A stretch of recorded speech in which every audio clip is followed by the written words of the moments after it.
Good afternoon, everyone. Thank you for joining us today for our panel on Zero Trust, From Concepts to Practice, Architecting and Accelerating Your Zero Trust Objectives. My name is John Masserini. I'm the Senior Analyst for TAG Cyber. Today, I'm joined by a fantastic panel of CISOs. We're going to start with Kevin Dana. Hey everybody, my name is Kevin Dana from WWT. I'm the VP of IT and Security. Hello everyone, I'm Marcos Christodonte II. I'm the Global Chief Information Security Officer at CDW. Hello there, I'm Alan Jeter, Director of IT at Chainalysis. Welcome, guys. Great to see you. We're going to spend the next few minutes just kind of talking about your strategy and your objectives with Zero Trust. Right? It's everybody's kind of top of mind. We're all, probably heading out to RSA in a few weeks, so we know it's going to be the buzzword of the year. So, Kevin, I'm going to start with you. When we think about Zero Trust, there are a lot of different definitions. How have you defined Zero Trust? For WWT, we really do look at this as really narrowing the surface area down to the individual and then mapping what that individual should be able to either access or do. And then that becomes very important from an identity and access management standpoint to ensure that we know who that person is and then map them to their roles and their activities so that they're not doing or having access to more than they should, but certainly able to facilitate doing their job effectively and then matching that with the overall employee experience as well so that it's not encumbering their ability to do their work. Yeah, Marcus, I'm gonna ask you the same question, but I'm also curious about kind of the importance to the organization. Yeah, absolutely. I think, there's a lot of definitions for Zero Trust. We hear, a lot of different buzzwords and rhetoric that are tied to it. Oftentimes, a lot of vendors might try to sort of sway you towards, their product as they sort of define Zero Trust. But I think at an essence level, I look at it as, you want to verify before you trust, and then you don't want to just over rely on that verification. You got to continue to verify. So verify again and again and again. And so I think, if we take a step back and think about trying to simplify the notion of Zero Trust, really, I think about it in almost 4 different outcomes, and I kind of equate it to 4 different V's, if you will. And the first is to kind of verify the human or the machine. The second is you want to be able to validate Zero Trust risks on a continuous basis. The third V is you want to avoid what I consider to be excess or risky access.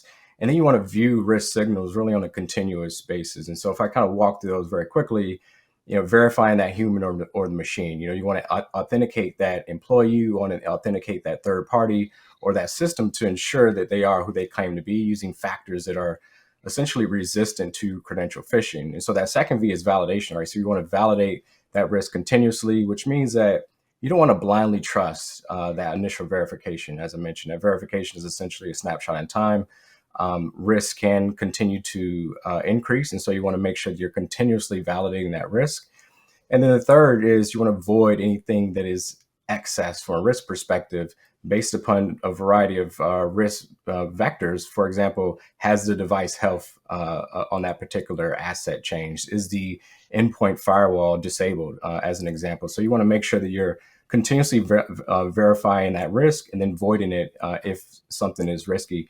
And then the fourth one is just viewing the risk signals at scale. Essentially, you don't want to place too much trust in that Zero Trust architecture. I think sometimes we tend to take a lot of pride in our work, and oftentimes that can lead to a bit of a false sense of security. So we want to expect that our controls might entropy over time, and we want to make sure we're continuously monitoring as well. So I think as I think about the importance, it's really aligned to those 4 aspects. And Alan, when you think about Zero Trust and how it's defined at Chainalysis, kind of where are you in your journey, and how is the project going, or how is the initiative going? Yeah, thank you. So when I think about Zero Trust, it's not one solution or 2 solutions paired together. It's a mindset. And it's a kind of a way of thinking around least privilege access in an ongoing sense. And so, a lot of great stuff has been said, and I'll just kind of pair onto that. But outside of kind of the hardware validation step, the kind of authorization step, the kind of making all of these factors and MFA factors resistant as possible to an attack, that is all wonderful. And I think that there's another side to this that I see, and it's kind of supporting the user experience of that. And it's kind of navigating your employee base or your organization through these secure pathways. And so, for us, that's kind of been paramount. It's been kind of this equal balance between enablement and security. And really, if we can achieve those, then we can achieve kind of a broader win for the organization on just kind of making these efficient pathways more secure. To kind of add on to that, we are thinking about zero trust in kind of a more modern approach in terms of assigning access to individuals. Rather than kind of long-lived access for specific resources, we give time-bound access. And we set up kind of pathways for people to get access they need to not inhibit their workflow, but it's time-bound, it's validated, it's audited, there's an approval chain, and it's not permanent. We pair that mechanism with the device trust solutions that we've seen kind of specifically around beyond identity and some of that continuous authentication. And we get a really awesome kind of solution and holistic solution that doesn't hinder the enablement and the access, but it's also in line with a lot of our security principles. So that's kind of how I'm thinking about zero trust and kind of moving away from long-lived privilege and starting to move towards this concept of least privileged all the time. Yeah, that's absolutely a great approach, and I think as we roll down this zero trust path, I think a lot of that kind of maturity is really going to start to come out, right? It was, for the last 2 years, we've been hearing nothing more about, I have to start a project, I have to get this done, and I don't know where the end goals are or whatever, and really understanding that it's a maturation process rather than just a project, I think is really kind of critical. Kevin, when we think about a zero trust strategy, we often have these discussions with our executive committees, our boards, or the potentially the broader audience. How are you articulating the value that this effort is bringing to the whole enterprise and kind of the long-term benefits of undertaking this? Well, I think as others had mentioned, there are aspects of this that are changes. So I guess I want to back up first of all and recognize that there are aspects of this that may seem disruptive because it's changing perhaps the workflow or the way that employees have been used to working. In fact, if you think about passwordless, there's a lot of process and systems and things that have been built up around that paradigm that cause us to rethink. And then when we rethink how we do those things, then how do we actually communicate, train, et cetera. So there's that aspect of change, and that disruption can obviously be a challenge. So kind of getting back to your point about how do we actually engage with executives and board around what we're doing and getting the buy-in, and also giving them a heads up or asking for the help on getting us through those changes is to the best of our ability to communicate what those kinds of experience changes will be, where can we expect there to be some noise, do our best to actually communicate those things up front, whether that be through piloting or progressive rollouts of different capabilities.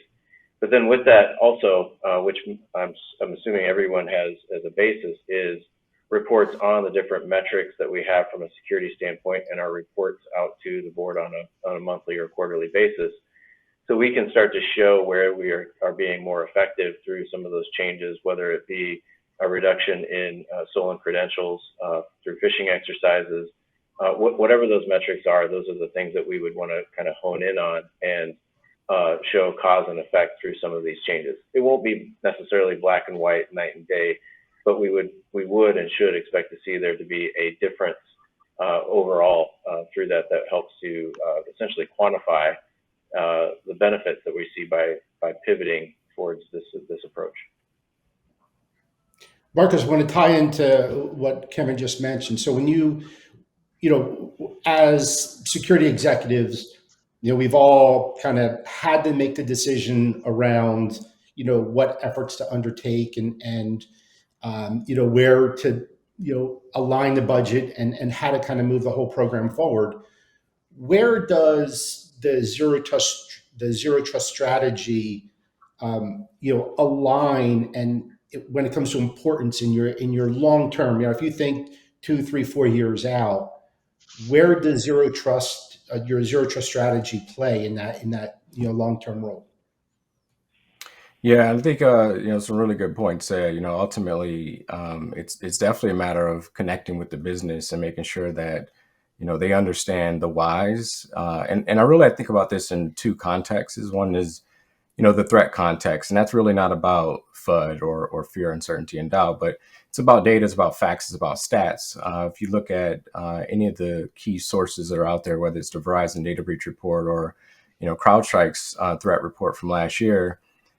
You'll see thematically that 80% or so of cyber attacks leverage identity-based techniques, and so similarly, if you threat model any of the recent breaches that are out there, I won't call out any vendors or names, but there's been a number of those, and so thematically, passwords were always the underlying issue.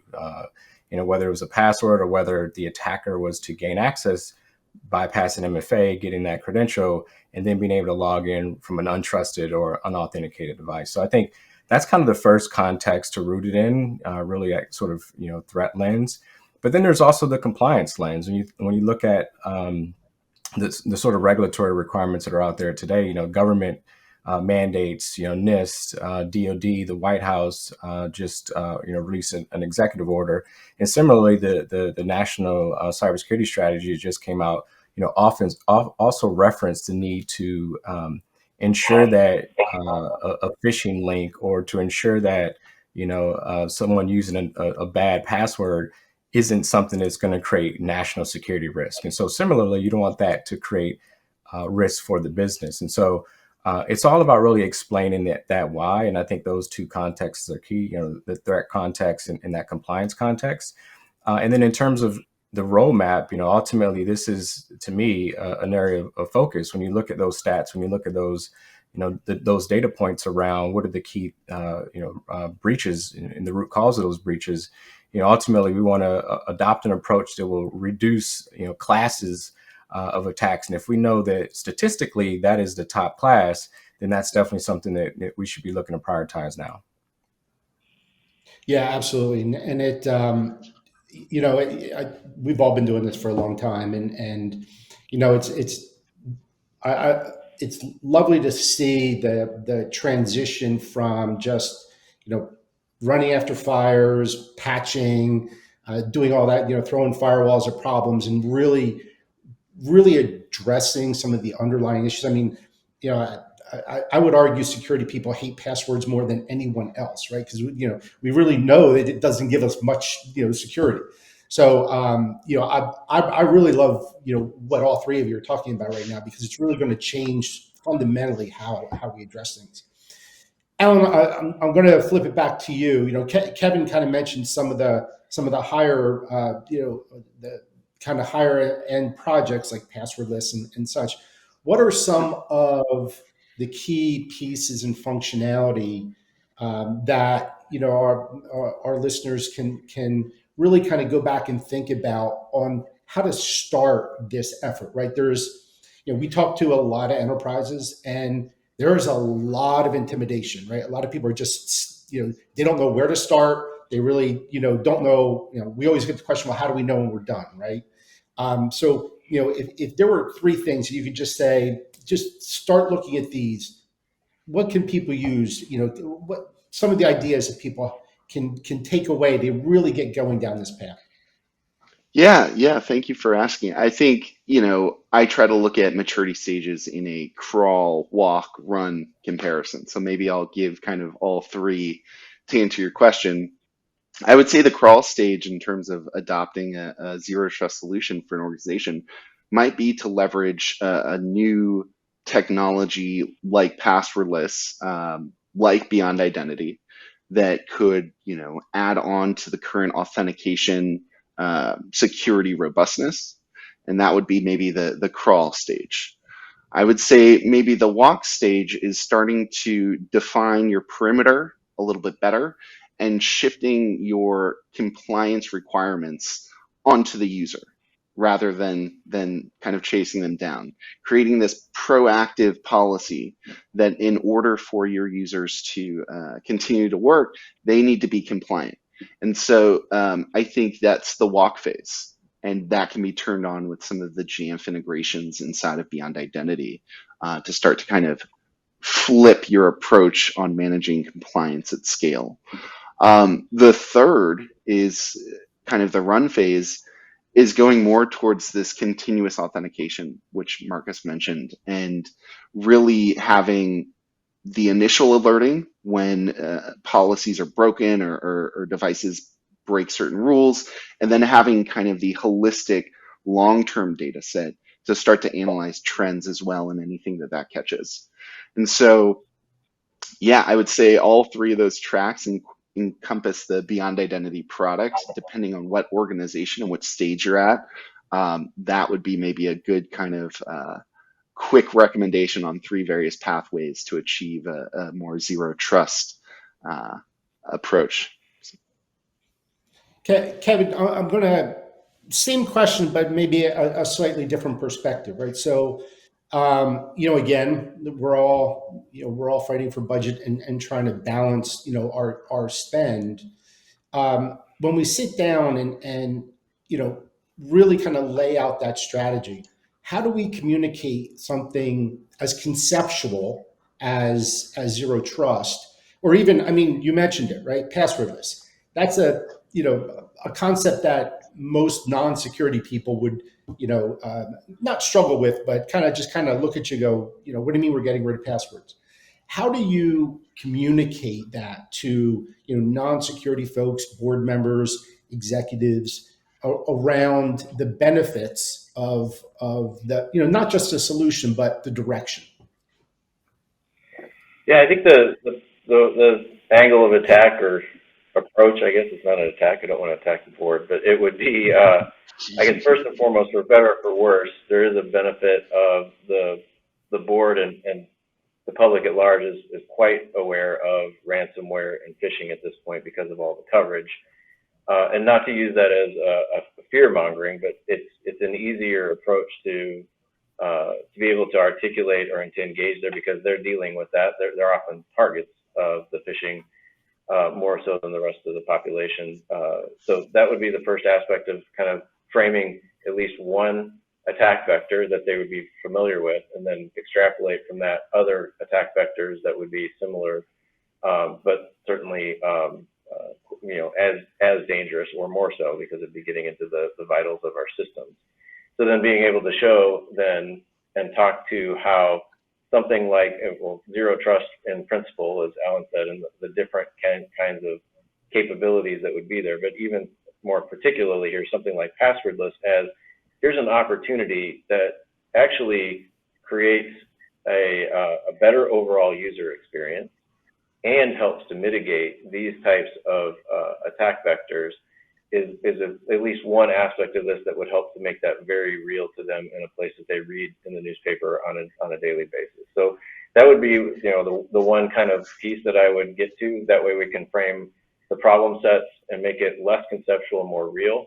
But then kind of extrapolate the rest of the concepts that we're dealing with in the security world, and then hit that with here's how we start to go about solving that, making sure they understand that it's not one silver bullet that solves these problems, but we're going to start with something like passwordless.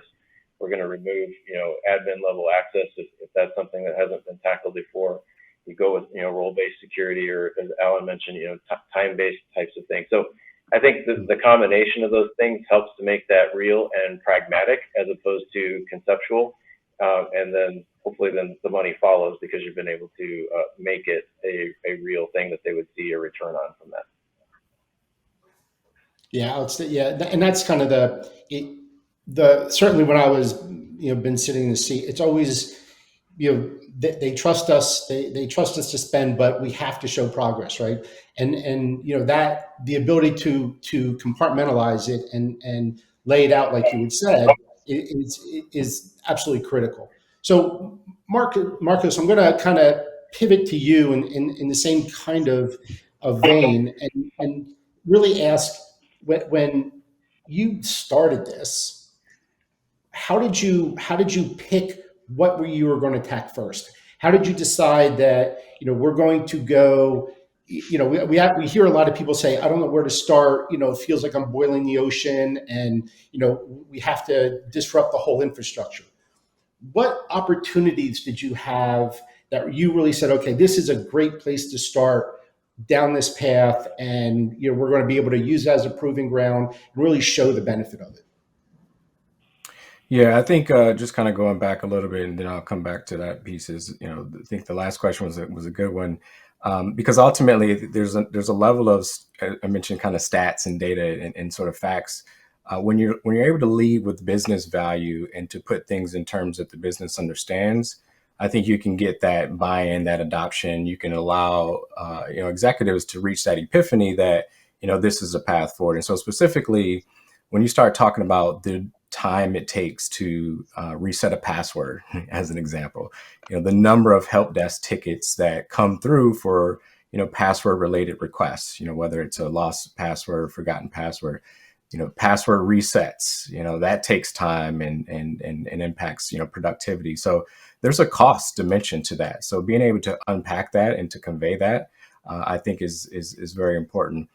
The second piece, I think, to that kind of business question is using analogies. I think when you're able to tell a story and put the mind of those business executives, in a environment that they understand, and you kind of draw on that parallel, I think that's another way to really help cement the why and the understanding in their mind. For example, when they have movers that come over, they don't just allow any movers to show up and come into the door, right? They've got to validate that they're actually from the appropriate moving company, as an example, and check their credentials. And so I think that's key.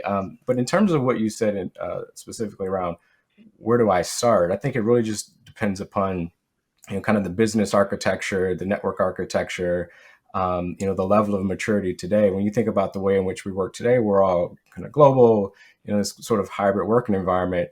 For me, at least, it was really looking at device level authentication. It kind of goes back to machine verification days of, NAC or 802.1x, when, we're worried about folks plugging in devices into the network. Now when, we're remote and virtual, it's really about understanding which devices are trying to access our resources, and then being able to delineate between a managed device that might be able to have a little bit more reign and freedom to access certain applications, or an unmanaged device that perhaps you only want to allow to have access to lower risk applications. So really, that's the key for me. I think, authenticating devices is just as important as authenticating users. And so that was really the thing that I looked at as I started to prioritize my strategy.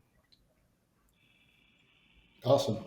So as we kind of come to the close of this, I'd like to ask the three of you to come up with kind of one piece of information, one piece of recommendation, an idea, just really something that would help someone who is just starting down this journey. One little tidbit that they can go off and actually start thinking about and maybe act on. So, Alan, I'm gonna go to you first. Any kind of recommendations or suggestions for our listeners? Yeah, I would say look at the current data, ask the users, talk to your users, identify what is currently being accessed, start to understand kind of those experiences and those access methodologies, and then start to build a plan to improve it. And generally, I would say if you can improve the user experience with the security, then that's going to be a win-win. And that's a pretty agnostic place to start in any business. But I would say that that's a pretty decent place to start. So. Awesome. Thank you. Kevin, any thoughts? Yeah, I kind of mentioned it in one of the previous things, but I do think that passwordless is a paradigm change that at least our experience has been that we've had to take a step back then and look at a lot of the processes, whether it's password resets, and those types of things, and really reframe how do we approach those things as we roll something like that out. If you just continue to add to what you've done without really taking that zero trust paradigm shift and look back, you'll potentially run into some conflicts that might cause interruptions either to the user experience or to your overall objectives. So make sure that you actually do reframe to that mindset. I think that's what Alan call to action was there earlier. And then have that guide what you're doing. So it's not just a matter of continuing necessarily. That doesn't mean you throw the baby out with the bathwater with all you've done, but you need to relook at what you did and then bring that forward in the context of this new approach.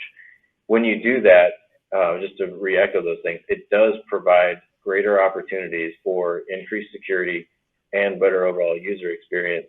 And I think that makes this a great position for us to all be in the industry at the moment. I mean, there's obviously the great risks that go with that, but there's great rewards as well. Yeah, I can't recall very many opportunities when the security team could make both the user happy and more secure in the same effort. So yeah, absolutely, that's definitely one of the great things about it. And Marcos, I'm going to turn it over to you. Any kind of parting thoughts? Sure. I think the panel really captured it clearly. The only thing I would add is spend a lot of time upfront contextualizing the business use cases. Really understanding all the different ways in which the business runs. From a process and workflow perspective, and how implementing policies around device authentication, device posture checks, and passwordless might impact their workflow. Really understanding that is I think key. And as part of that, also getting champions within the business to really stress test those policies as well. And then finally, just communication. I think communication is key. Having a robust communication plan. You can't over communicate. So definitely spend a lot of time communicating in advance and throughout the journey as well. Awesome. Gentlemen, thank you very much for your time. Zero trust, for all the buzzword that it is, I actually feel that we would all agree it's actually the right way to go, and it can make a substantial difference in any security program and in any enterprise. So really do appreciate your time. Thank you very much.